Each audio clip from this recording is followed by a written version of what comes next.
6월달은 단군 이래 민족의 최대 비극 6.25 전쟁이 있었던 달입니다. 71년 전 6월 25일 새벽 0시를 기해서 북한 인민군 12만 명이 휴전선 전체 남침을 시작을 했습니다. 질 수밖에 없는 전쟁이었습니다. 우리 남한은, 대한민국은 전쟁을 막아낼 만한 준비가 되어 있지 않았습니다. 북한이 소련이 제공한 탱크 244대를 앞세우고 일본군이 만주에서 철수하면서 남긴 무기 그걸 전부 인민군에게 줘서 12만 명이 한꺼번에 침략을 하니까 우리는 막아낼 준비가 되지 않았습니다. 그나마 서울이 3일 만에 함락된 것도 대단한 일입니다. 38선에서 서울까지 곧바로 오면 한두 시간 거리입니다. 사흘간 막아냈다는 것 자체도 국군들이 용감히 버틴 덕분이라 하겠습니다. 그런데 질 수밖에 없는 전쟁에서 공산화를 막을 수 있었던 것은 오늘 본문 말씀 사무엘상 17장 47절 말씀, 이 말씀 그대로입니다. 하나님께서 이 나라를 지켜주셨습니다. 6.25 전쟁에 뚜렷한 기적이 5가지가 있었습니다. 오늘과 다음 주일 걸쳐서 2번에 걸쳐서 71년 전 6월 6.25에 하나님께서 이 나라를 어떻게 지켜주셨는가, 그 기적적인 열매 5가지를 2주일에 걸쳐서 이야기하고 싶습니다. 사무엘상 17장 47절, 소년 다윗이 골리앗 앞에서 한 얘기입니다. 골리앗은 엄청난 장군이고 다윗은 어린 소년입니다. 그때 71년 전 6.25가 그런 시기였습니다. 북한 공산군은 골리앗 같은 모습이고 남한군은 다윗처럼 아주 미약했습니다. 그때 다윗이 뭐라 그랬습니까? 47절, 또 여호와의 구원하심이 칼과 창에 있지 아니함을 이 무리에게 알게 하리라. 전쟁은 여호와께 속한 것인즉 그가 너희를 우리 손에 넘기시리라. 6.25 전쟁도 다윗이 골리앗 쓰러뜨린 것도 여호와께서 도우셨습니다. 전쟁은 여호와께 속한 것이다. 너희 무리로 하여금 하나님의 구원하심이 칼과 창에 있는 것이 아니다. 전쟁은 하나님께 속한 것이다. 그걸 무리로, 백성들로 알게 하려 하셨다. 다윗의 이야기입니다.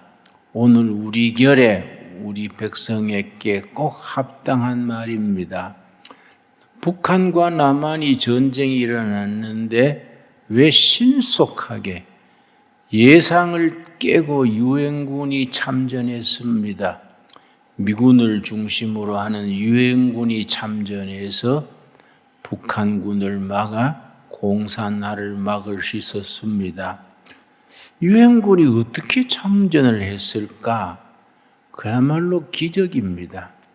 1948년 8월 15일 대한민국이 건국이 됐습니다. 북한은 한 달 뒤에 1948년 9월 9일에 평양에서 북한 민주주의 인민공화국, 북한이 건국되었습니다.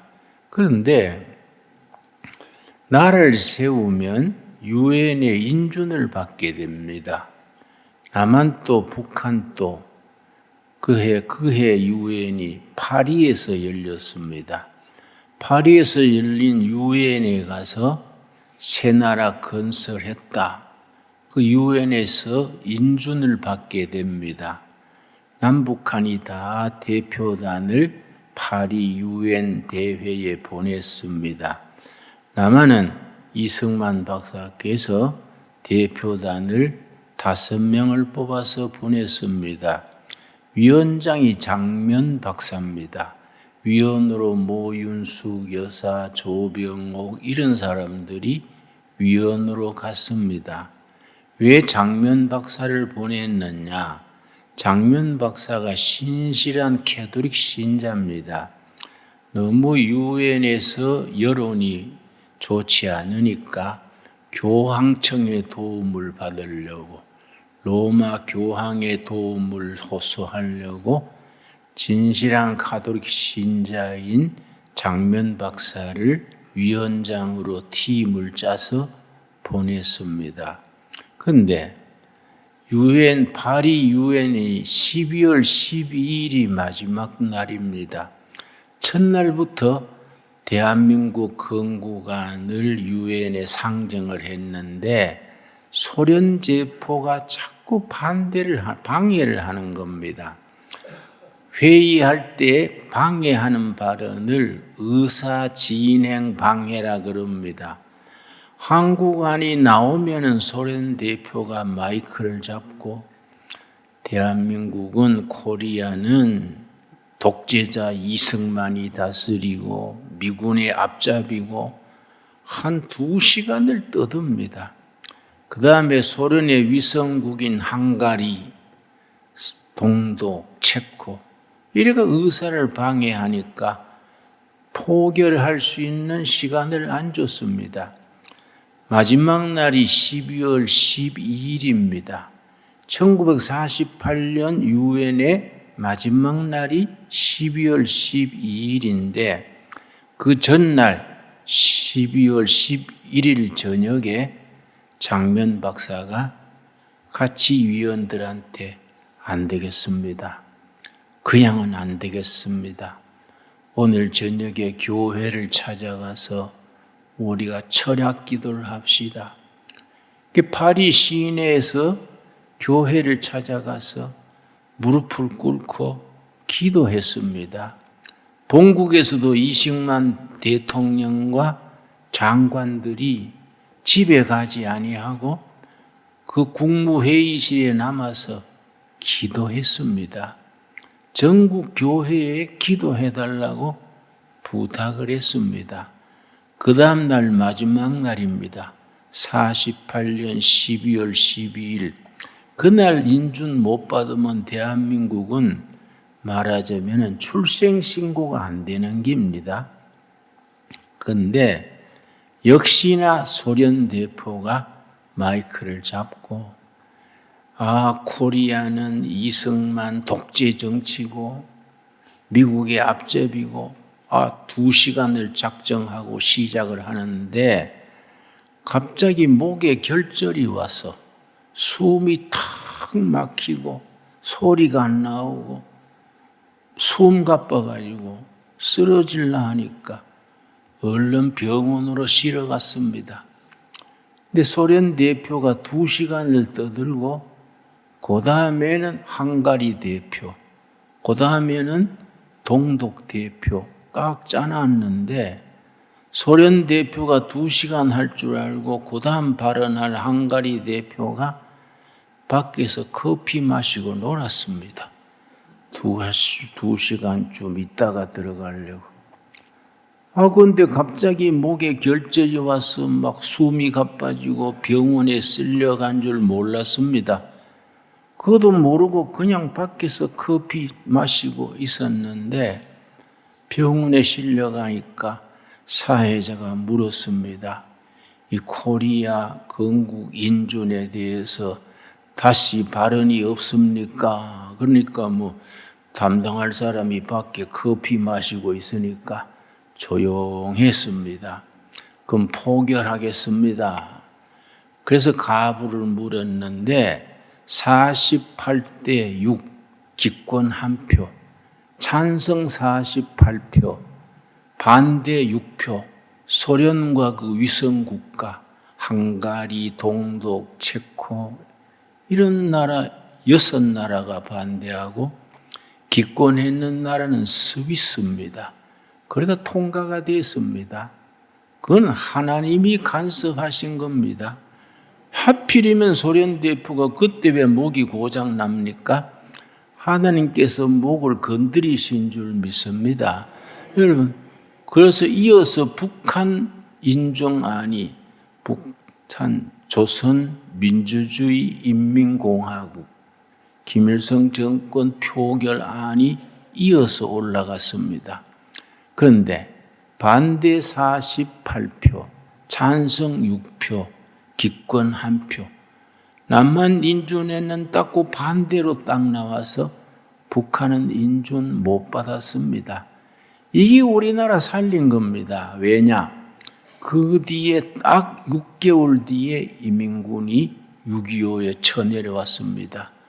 48년 12월 12일이니까 50년 6월 25일이니까 1년 반이지요. 1년 반 뒤에 북한 공산군이 공격해 오니까 유엔은 한국은 유엔이 인정한 나라인데 이 무법 집단이 공격을 해오니까 그래서 유엔군이 참전한 겁니다. 그런데 유엔군이 참전하려면은 안전보장이사회라고 있습니다. 거기서 결정을 해줘야 됩니다. 안전보장이사회에 상임이사국이 5나라입니다. 5나라 중에 한 나라도 반대하면은 유엔군이 참전을 못합니다. 미국, 소련, 중국, 지금 모택동 중국 말고 장개석 중국입니다. 영국, 프랑스 5나라입니다. 5나라 중에 한 나라도 반대하면은 유엔군이 참전할 수가 없습니다. 소련이 당연히 반대하겠지요. 그런데 회의가 시작됐는데 그때 유엔 대표, 소련 유엔 대표가 이름이 말리크입니다. 말리크가 출석을 안 한 겁니다. 시간은 지났는데 말리크가 안 오니까 다른 4나라가 합의해가지고 유엔 참전이 결정됐습니다. 지금까지 역사학자들이 연구 대상입니다. 그 중요한 회의에 소련 대표 말리크가 왜 참석 안 했을까? 학자들은 지금 또 연구합니다. 어떤 사람은 그때 말리크가 썰사가 났다. 뭐 비행기가 연착했다. 그 미스테리라 그럽니다. 모르겠다는 거야. 그러나 우리는 압니다. 하나님께서 막으신 줄 믿습니다. 우리들 크리스찬들은 하나님께서 말리크가 뭔 이유인지 오지 않도록 말린 것으로 믿습니다. 그래서 이 본문에 뭐라 그랬습니까? 전쟁은 누구에게 속했다 그랬습니까? 전쟁은 하나님께 속한 것이다. 하나님께서 그것을 백성들에게 알리시기 위해서 전쟁은 창과 칼에 있는 것이 아니다. 여호와께 속한 것이다. 우리는 대한민국 국민으로서 한국교회 교인으로서 나라를 사랑하고 하나님을 섬기는 하나님의 자녀요 나라를 사랑하는 국민으로서 그런 신앙을 확실히 가져야 됩니다. 여러분, 우리 그때 해방 이후에 도저히 우리 공산화 될 수밖에 없는 그런 여건이랬습니다. 1945년 8월 15일 해방된 뒤에 미 군정청에서 이 남한 사람들을 대상으로 여론조사를 했습니다. 다음 세워질 신생 대한민국은 공산주의 할 것인가, 자유민주주의 할 것인가, 전부 여론조사를 했습니다. 어떤 결과가 나왔는지 아십니까? 국민의 78%가 공산주의 하겠다고 나왔습니다. 미 군정청에서 조사한 보고입니다. 지금 또 문서로 다 남아 있습니다. 그러고 공산당에 아주 능력이 있는 지도자가 있었습니다. 박헌영입니다. 박헌영. 박헌영이라는 사람 참 사상이 잘못돼 그렇지 아까운 사람입니다. 우리 충청남도 예산 출신인데요. 서자입니다. 그러니까 첩의 아들이지요. 머리가 좋아가지고 그 충남 예산 시골에서 나가지고 그때 경성 제1고보 말하자면 경기고동에 입학을 해서 교회를 다녔습니다.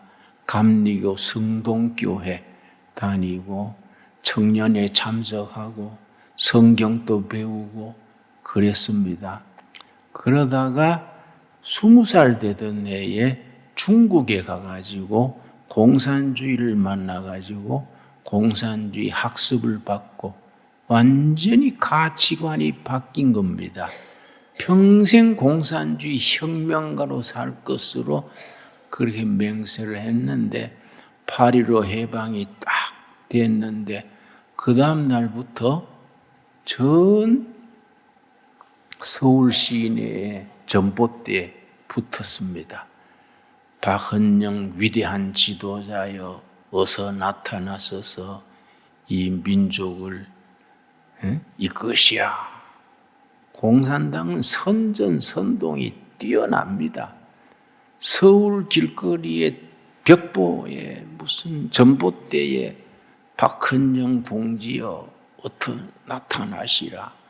그렇게 쫙 선전한 뒤에 일제시대에 일본 헌병을 피해가지고 전라남도 광주의 벽돌 공장에 숨어서 공장의 일꾼으로 있으면서 남조선 공산당을 지도했습니다. 그때는 아주 공산당이 왜 그렇게 인기가 있었느냐. 1917년 러시아의 공산혁명이 성공했는데 러시아가 얼마나 큰 나라입니까? 그걸 삽시간에 공산주의 국가로 만들고 레닌이라는 사람이 전 세계에 선포하기를 전 세계 피압박 민족을 해방하겠다.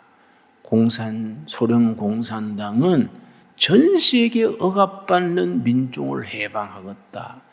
공산당이 얼마나 철저하게 했느냐 하면은 우리 상해 임시정부, 우리 초대 대통령으로 이승만 대통령이 계셨던 상해 임시정부에 소련의 스탈린이 금을요, 마차에 새 마차를 보냈습니다.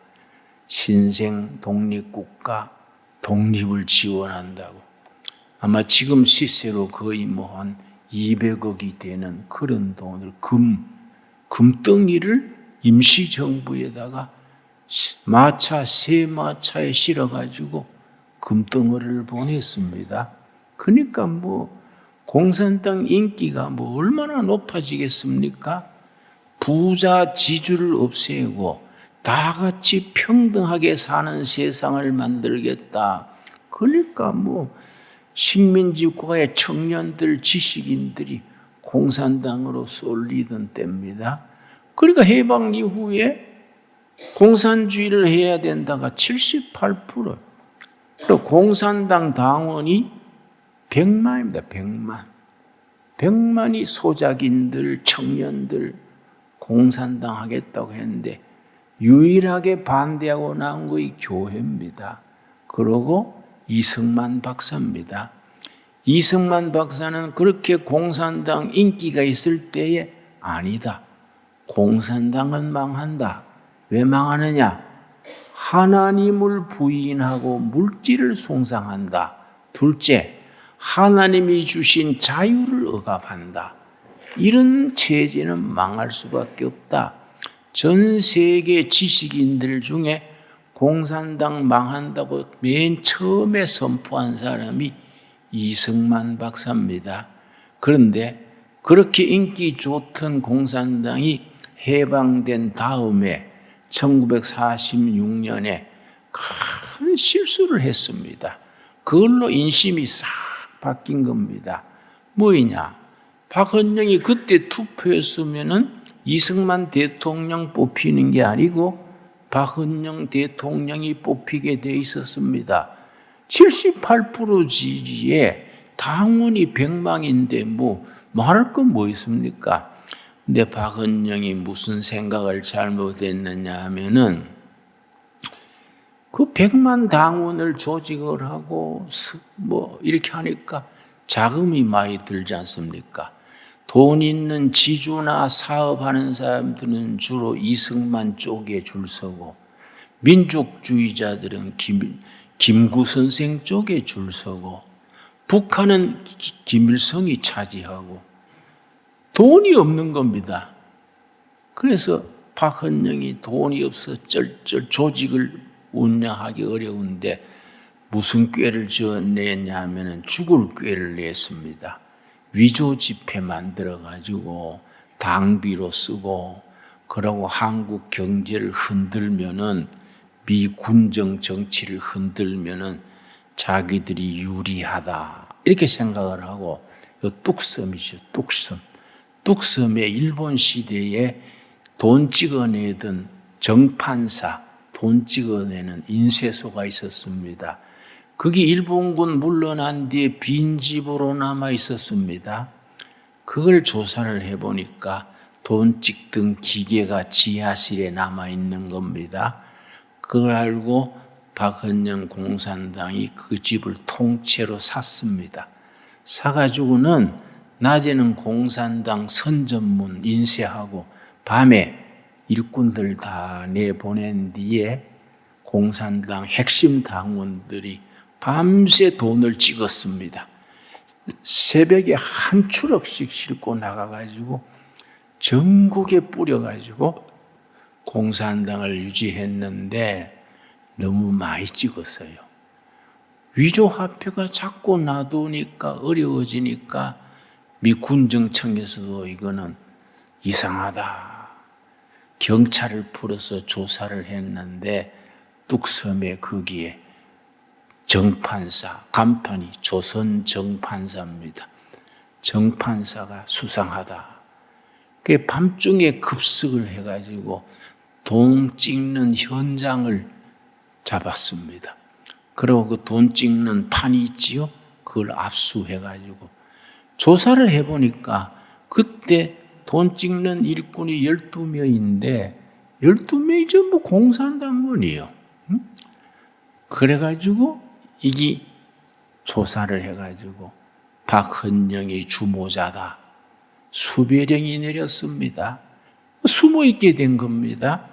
그때 12명 중에서 대장, 조선 정판사 위조 지폐 찍는 책임자가 박낙중인데 박낙중이 누군지 아십니까?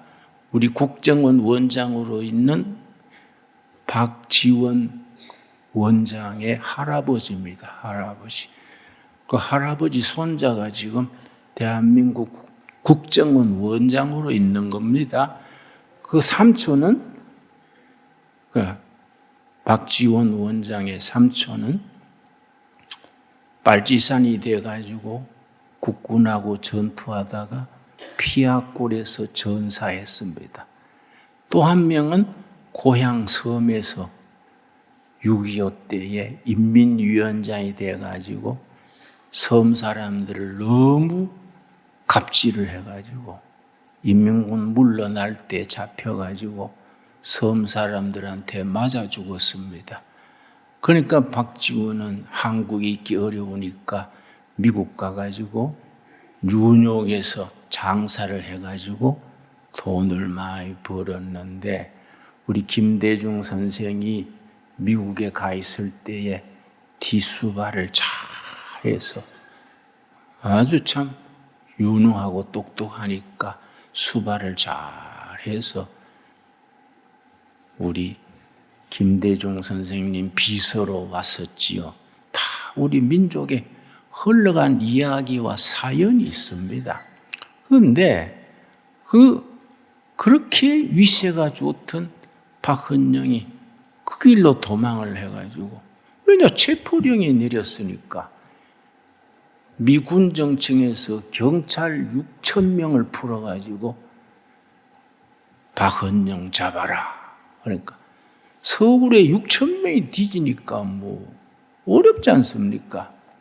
어떻게 남한을 서울을 탈출했느냐 하면은 죽은 관 속에 행상을 나가는데 관 속에 들어가서 행상이 가는 그걸로 탈출을 했습니다.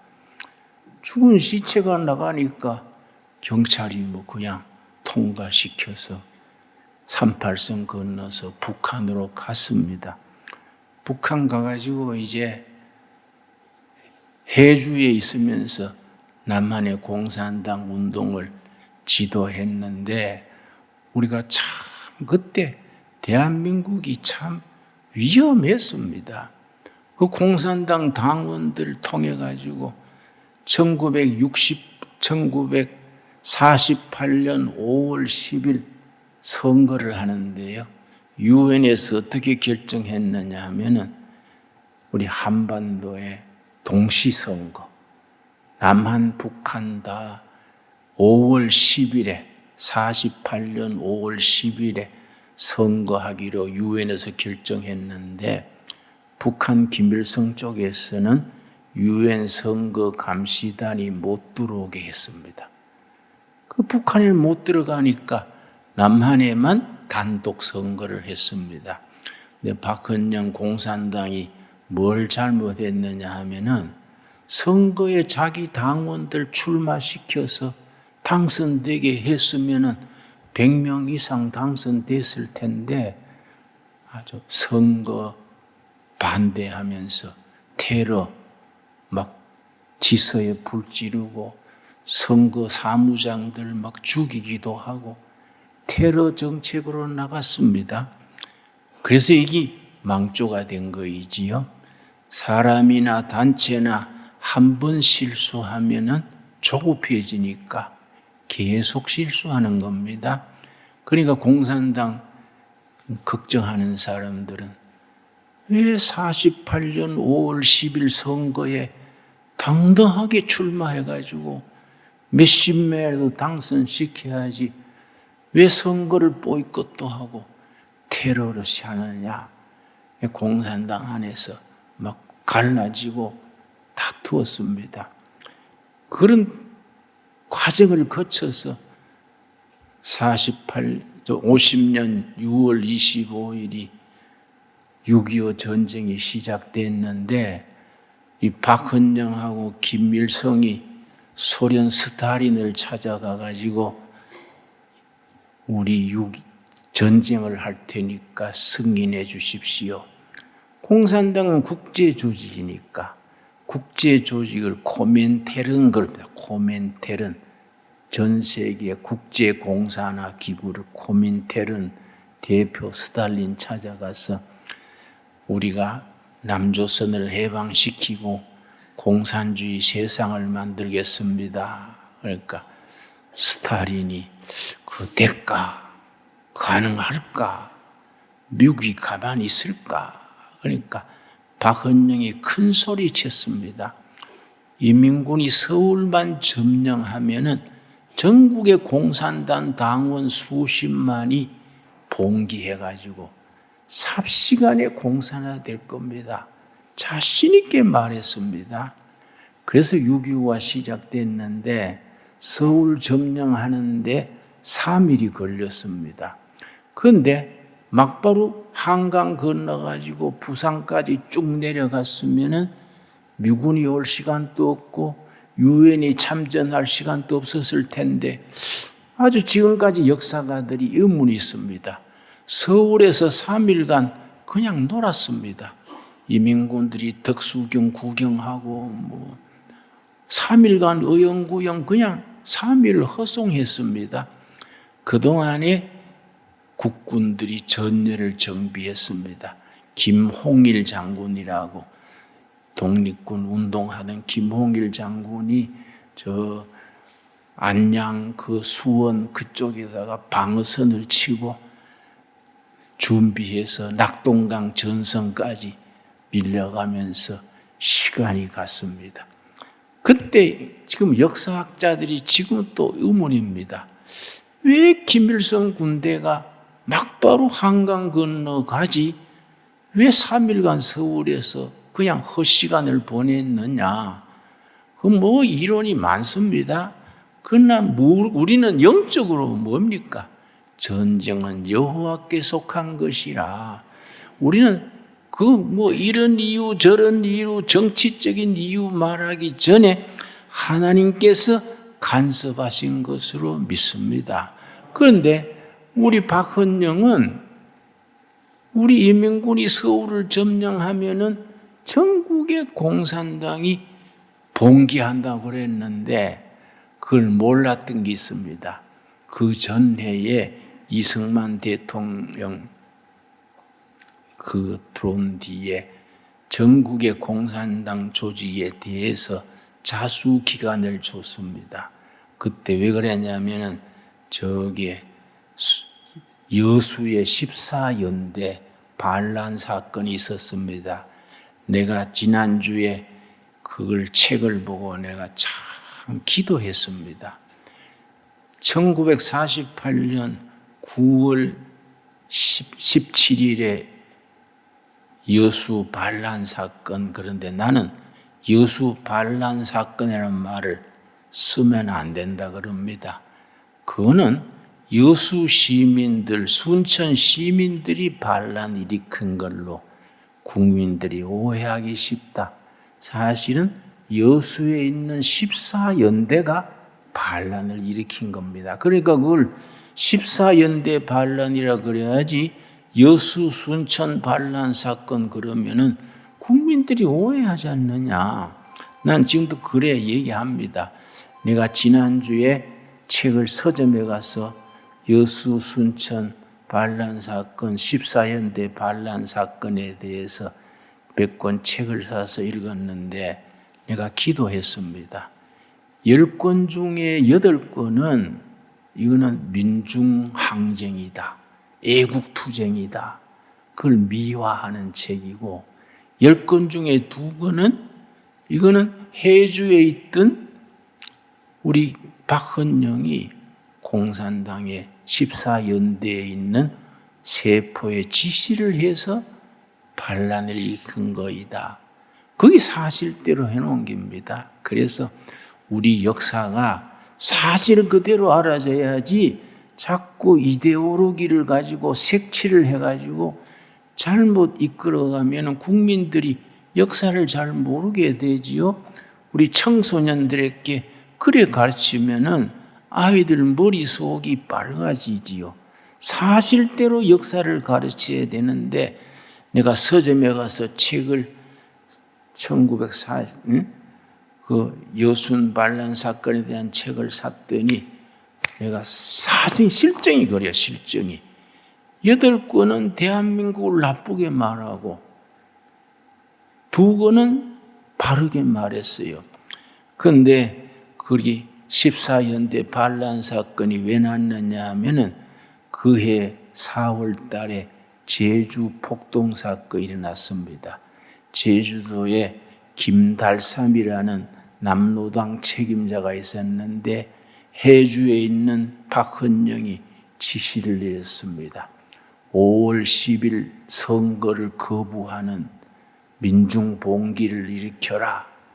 그래서 김달삼, 이덕구 이런 남도당 책임자들이 앞장서 가지고 봉기를 일으켰습니다. 이게 커져 가지고 4.3 사건의 비극이 일어난 겁니다. 그래서 4.3 사건에 대해서 이거는 비군정이 양민을 학살한 거다. 아니다. 공산주의 폭동이다. 부패로 갈라져 있습니다. 지금도. 근데 내가 김대중 전 대통령께서 정확하게 말했더라고요. 그때 김대중 선생이 대통령 당선된 뒤에 미국의 AP통신이라는 통신, 미국 기자가 와서 김대중 선생하고 대통령하고 대담을 했습니다. 제주 4.3 사건을 어떻게 보십니까? 김대중 전 대통령이 정확하게 말했더라고요. 공산당 핵심 분자들이 일으킨 반란인데 진행 과정에 진압하는 쪽에서 무리해서 양민의 희생이 많았습니다. 김대중 전 대통령이 그렇게 말했더라고요. 이 정확한 표현입니다. 그런데 제주 4.3 사건이 터지니까 막 심각했습니다. 수만 명이 서로 죽고 다치고 하니까 여수에 있는 14연대를 제주도에 출동해서 그 폭동을 막아라. 근데 그때 14연대가 총을 제주도로 가는 배를 안 타고 폭동을 일으킨 겁니다. 주도자가 지창수라는 상사입니다. 그리고 김지혜라는 중입니다. 이런 사람들이 주동이 되어가지고 우리 민족 진영에 반대하는 장교들 몇십 명을 현장에서 쏴 죽이고 이렇게 해서 여기에 좌익들이 편성을 해서 일어난 사건이 1948년 9월 17일에 일어난 14연대 반란 사건인데 내가 무슨 얘기하고 싶은 거 하니까 그 일로 인해서 그해 12월 1일에 국회에서 이승만 대통령 정부 국회에서 방공법을 만들어 우리 보안법을 만들었습니다. 국가보안법, 국보법이라 그래요. 보안법을 만들어 가지고 이 체제에 도전하는 군대 내에 공무원 내에 이런 적색분자 남조선 핵심을 다 잡아낸다. 이 국보법입니다. 그 국보법이 통과된 뒤에 군대 내에 대령, 소령, 중령, 장교를 위시해서 한 5천 명을 잡아냈습니다. 그리고 한 5천 명은 조사가 시작되니까 도망쳐버렸습니다. 그때 소령 한 사람이 군대 내에 군사 책임자를 했습니다. 중요한 자리지요. 대한민국 군대 내에 남조선 군사 조직 책임자가 그 사람이 박정희입니다. 박정희 소령이 남로당 당원으로서 군대 내에 조직 책임자를 했습니다. 그래서 사형 선고를 받았어요. 그런데 상관인 송요찬이라는 장군이 너무 아까워요. 이 사람은 유능하고 정직하고 참 총명한 사람인데 거기에 걸려서 죽어서 되겠는가? 그래서 사형 선고 받은 박정희 소령을 찾아와서 설득했습니다. 당신 그래 허무하게 죽지 말고 전향을 해서 대한민국에 충성합시다. 그래서 박정희가 마음을 바꿨어요. 마음을 바꾸는 대신에 군대 내에 있는 남조선 안 남로당 공산주의자 200명의 명단을 넘겼어요. 그러니까 국군 정화시키는데 큰 역할을 한 거이지요. 여러분, 우리 현대사는요, 상처투성입니다. 근데 그 박정희가 또 이 나라를 일으키는데 큰 역할을 한 거이지요. 여러분, 나는 우리 현대사 100년을 읽어보면은 하나님의 작품이다. 나는 그런 걸 믿게 됩니다. 여러분, 시편 33편 보겠습니다. 시편 33편 10절 말씀. 시편 33편 10절 말씀. 여호와께서 나라들의 계획을 폐하시며 민족들의 사상을 무효하게 하시도다. 여러분, 공산주의니 사회주의니 무슨 주의니 하나님이 폐하신다는 겁니다. 아멘 하시지요? 하나님이 다 없애시는 겁니다. 나는 북한을 여러 번 갔지요. 도대체 어떻게 살아가는가? 뭘 도울 수 있을까? 여러 번 갔었는데요. 가서 보면 몸으로 느낍니다. 내가 북한 한경도에 감자 농장을 했습니다. 시범 농장을 했었는데 감자 캐는 날 갔는데요. 내 옆에 감자 같이 캐던 동네 아줌마가 나한테 그래요. 남조선은 거지가 득실거린다디요? 그래서 아줌마 잘못 들었어요. 부자가 많지요. 그랬더니 듣던 거하고는 다른 갭이요. 그래서 다르지요. 나도 남조선서 들을 때는 북한에 다 굶어 죽었다고 들었는데 와보니까 아줌마도 살아있잖아요. 그랬더니 그 아줌마가 그래요. 아이고 빨리 통일이 돼야 쓰겠네요. 그래서 아주머니 남조선 목사가 이어와서 감자도 같이 캐고 통일이 시작된 게 아닙니까? 그래서 아주 농장이 농사가 잘 됐는데 평양에서 추방해라 지시가 내려왔어요. 그 내가 시인민위원장 나진선봉 시인민위원장이 시장입니다. 시장이 나한테 와서 섭섭합니다마는 물러나셔야겠습니다. 그래서 농장 그렇게 잘 되는데 왜 물러나라 하세요? 그랬더니 김 선생 너무 빨리 잘 되시오. 천천히 잘 돼야지 인민들이 칭찬하고 구경하고 그러니까 평양에서 소문 듣고 보내라 그럽니다. 우린 평양 시킨 대로 해야 돼요. 그랬죠. 그 백성을 생각하는 정부가 아닙니다. 여러분 이번에 야당이 무슨 당입니까? 당의 이름도 하도 바뀌어서 국민의 힘입니까? 당에서 36살짜리 대표를 뽑았지요? 여러분 그거 나쁘게만 볼 거 아닙니다. 그거는 시대가 변하는 겁니다. 새로운 시대로 미래를 향해서 대한민국이 나가는 겁니다. 근데 그 사람이 쓴 책이 있습니다. 이름이? 그 사람이 쓴 책이 있어요. 내가 잠깐 봤더니요. 통일에 대해서 쓴 글이 있습니다. 통일을 어떻게 해야 되느냐. 아주 간단하게 썼어요. 그게 뭐 어려울 게 있느냐. 남한의 헌법으로 북한을 흡수 통일하는 거 외에 길이 있냐? 북한 김정은 체제는 없어지고 자유한국으로 흡수 통일해야지 다른 길이 뭐 있느냐? 이런 거 찬성하시지요? 난 내 생각도 그렇습니다. 이번에 대표된 사람이 그런 생각을 가지고 있어요. 여러분, 하나님께서 우리들에게 말씀을 통해서 주십니다. 세상의 사상, 세상의 주의, 사회주의다, 공산주의다, 독재주의다 다 사라진다.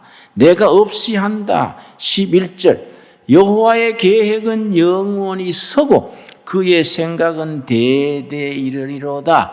여러분 대한민국이 통일이 이루어가지고 하나님 잘 섬기는 나라, 전 세계가 부러워하는 나라로 발전되게 될 줄로 믿습니다. 여러분 12절 우리 한번 같이 읽겠습니다. 여호와를 자기 하나님으로 삼은 나라 곧 하나님의 기업으로 성택된 백성은 복이 있도다. 아멘 하시지요? 여호와를 하나님으로 삼은 나라, 하나님이 기업으로 선택된 백성, 선택된 백성이 영어로는 chosen people입니다. chosen people. 그래서 조선은 선택했다는 겁니다. 하나님이 초선한 조선 사람들은 하나님이 복 주시는 나라입니다. 우리 통일한국 시대에 세계의 예수 잘 믿고 서로 정말로 자유와 평등이 성경 안에서 어우러져서 살기 좋은 대한민국, 세계가 존경하는 대한민국으로 앞으로 나아가게 될 줄로 믿습니다. 기도하겠습니다. 하나님 감사합니다. 6.25 그 비극이 일어난 지 71년이 지났습니다. 앞으로 다가오는 71년에 이 나라 한국교회가 세계 빛나는 나라, 하나님을 섬기는 나라, 하나님이 기뻐하시는 나라, 인간의 주의와 인간의 사상은 다 무효가 되고 하나님의 계획이 빛을 발하는 좋은 나라, 좋은 교회로 서게 될 줄로 믿습니다. 너희 믿음대로 될지어다 하신 주님께서 이 나라, 이 백성, 이 교회를 축복하셔서 여호와를 자기 하나님으로 삼은 나라, 곧 하나님의 기업으로 선택된 백성은 복이 있도다. 말씀대로 이루어질 줄로 믿습니다. 우리 신강도래교회 신실한 성도님들 가정가정마다 심령마다 복을 주시고 하나님을 섬기는 나라, 하나님 섬겨서 축복된 나라, 정의로운 나라, 공평한 나라, 자유와 평등이 어우러지는 성경적인 나라로 이끌어 주시옵소서. 그 일에 우리가 열심히 헌신해서 열매 맺게 하여 주시옵소서. 예수님 이름 받들어 기도드려 사옵나이다. 아멘.